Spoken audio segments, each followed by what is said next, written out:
Café started as a idea to assist our young people who are caught up in the adult justice system. Here in Michigan, youth as young as 16 can be tried and convicted and sentenced as adults. And when they find themselves in the adult prison system or the adult penal system, the system doesn't know what to do with them.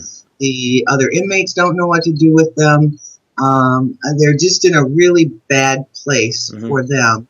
So we got together with the prosecutor and said, how can we help these young people, first of all, get them out of jail and back in their communities where they belong, and then give them all the tools that they need to be successful in their communities and become successful citizens. And one of the needs was around employment.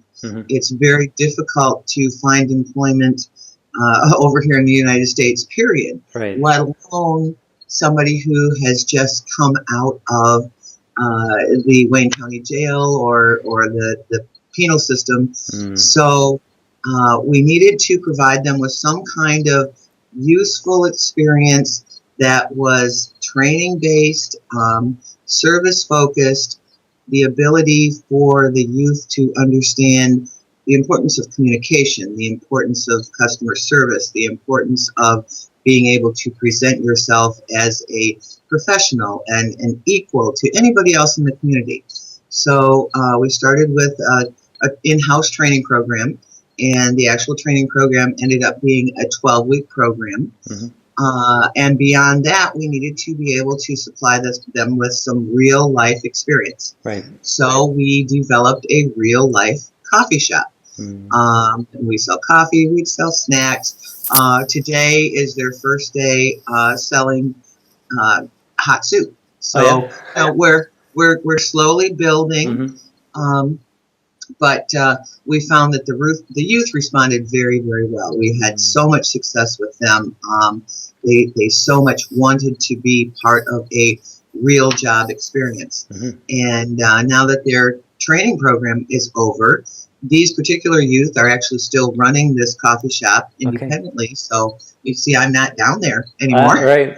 I'm not on top of them anymore. They know what they're doing. They know what needs to be done. So I just stop by and check on them, and they know how to reach me if they need me because I'm 6 floors up.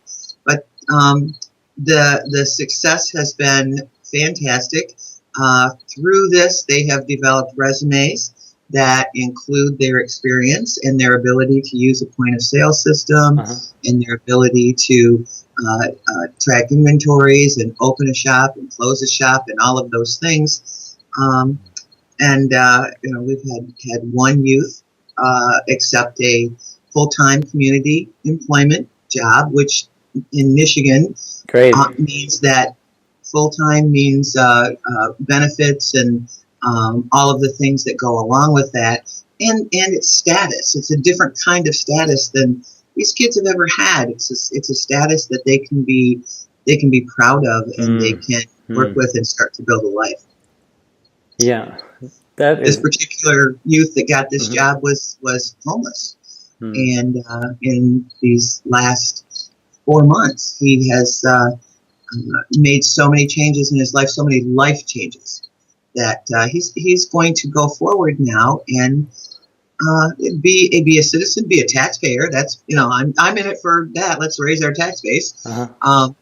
So now we are looking at putting together our next cohort, our next group of young people, so that these youth who are running the shop now can move on to community jobs, and we will have the next cohort, the next group of youth ready to take their places as they move out. Right. And how does that make you feel when you can see how far the last group has come, and then to be able to move on to the next level? How does that make you feel? Well, it's exciting. Right. It's exciting. It's gratifying. It makes me feel wonderful. And knowing that going in, we didn't. I was asked to do this a week before the first cohort started. So Okay. there wasn't a written program. There wasn't anything to follow. We wrote it as we went, and we Okay. modified it as we saw what worked. And so the next group going in, at least we now have a base curriculum, but we'll continue to make changes and modify. And of course, the bigger picture is this is something that can be replicated. This can be replicated in any not-for-profit agency that works with young people who are in a position to be able to do something during the day. Right. Doesn't work for youth who are in school because they need to be in school during the day. Yeah. However, we have many youth here who have not graduated yet who are in alternative school programs. So they do their schooling online, after work, before work, on the days that they're not working, whatever. We're not looking to disrupt anything that is working for our young people, but we are looking to add something that they haven't been able to get.